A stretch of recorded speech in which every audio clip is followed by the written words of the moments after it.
നമസ്കാരം. Raf talk ഫുട്ബോളിലേക്ക് അവർക്കും സ്വാഗതം. ബാലൻ ഡിയോറിന്റെ നോമിനേഷൻ ലിസ്റ്റ് ഒഫീഷ്യലി പുറത്തു വന്നപ്പോൾ ഞെട്ടിച്ചിരിക്കുകയാണ് പി എസ് ജി.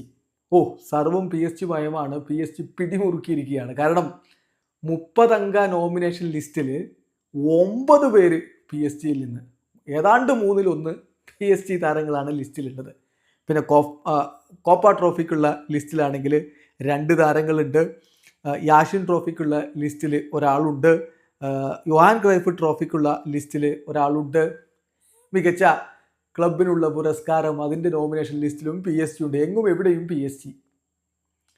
നോക്കാം നമുക്ക് ആരൊക്കെയാണ്, ഏതൊക്കെ അവാർഡുകൾക്കാണ് നോമിനേറ്റ് ചെയ്യപ്പെട്ടിരിക്കുന്നത് എന്ന്. മികച്ച യുവതാരത്തിനുള്ള പുരസ്കാരം കോപ്പ ട്രോഫി, അതും ഈ ബാലൻ ഡിയോർ സെറിമണിയിൽ വെച്ചാണ് സമ്മാനിക്കുക.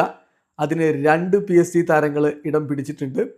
ആ കാര്യം വളരെ ഇൻട്രസ്റ്റിംഗ് ആണ്. ഡിസയർ ഡു അവരുടെ യുവ സൂപ്പർ താരം, കൂടാതെ ജാവോ നവസ് മറ്റൊരു യുവതാരം. ഈ 2 താരങ്ങൾ ഇപ്പോൾ കോപ്പ ട്രോഫിക്കുള്ള നോമിനേഷൻ ലിസ്റ്റിൽ ഇടം പിടിച്ചിരിക്കുന്നു. മികച്ച ഗോൾ കീപ്പർക്കുള്ള പുരസ്കാരമാണ് യാഷിൻ ട്രോഫി. 2025 യാഷിൻ ട്രോഫിക്കായിട്ടുള്ള നോമിനേഷനിൽ ഇതാ ജിയാലുഗി ഡോന്നാരുമ ഇടം പിടിച്ചിരിക്കുന്നു. ഇനി മികച്ച കോച്ചിനുള്ള പുരസ്കാരമാണ് യോഹാൻ ക്രൈഫ് ട്രോഫി.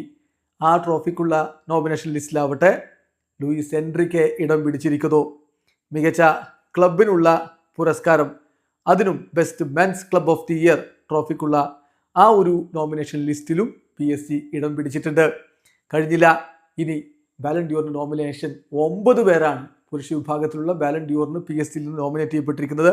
ഒന്ന് ക്വിച്ച കാർലോസ്കേലിയ, മറ്റൊരാൾ ഡെസിയർ ഡു, പിന്നെ Gianluigi Donnarumma, Ousmane Dembele, Fabian Ruiz, Nuno Mendes, Achraf Hakimi, Vitinha, Joao Neves.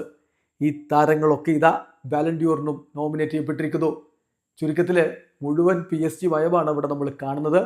ഒടുവിൽ ഒരു പി എസ് ജി താരം ആ ബാലൻ ഡിയോർ സെപ്റ്റംബർ 22 രാത്രിയിൽ ഉയർത്തുമോ? കാത്തിരുന്ന് കാണാം. വീഡിയോ അവസാനിക്കുന്ന ഫുട്ബോൾ ലോകത്തെ കൂടുതൽ വിശേഷങ്ങളുമായി റാഫ് ടോക്സ്.